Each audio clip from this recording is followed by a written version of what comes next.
aminado naman, si Kim Chiu nakabado siya sa kanilang upcoming movie kasama si Paolo Abilino.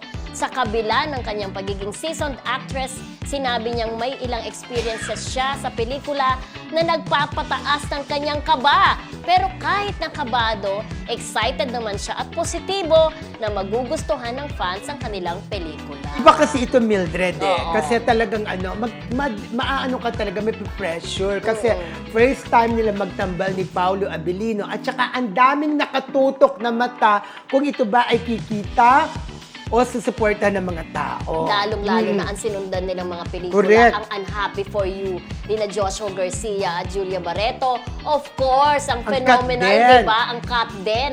Di ba?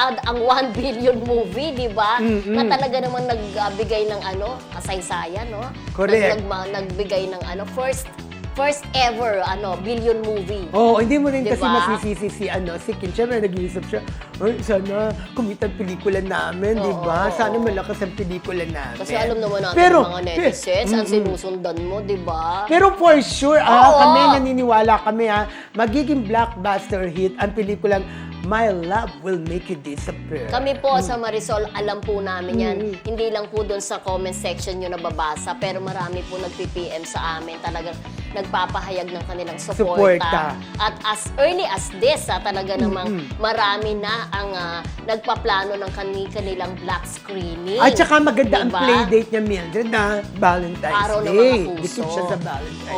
Oo. Diba kung matatandaan mo, unang balita before ay sa October to ipalalabas. Oo. Pero magandang desisyon yun na hindi nila ni-rush. Correct. Kasi kung October yung pinalabas, talagang hindi pwede kasi magpapang-abot ng promo ng Hello Love Again sinowing noong November 13. Correct. Diba? So talagang perfect timing.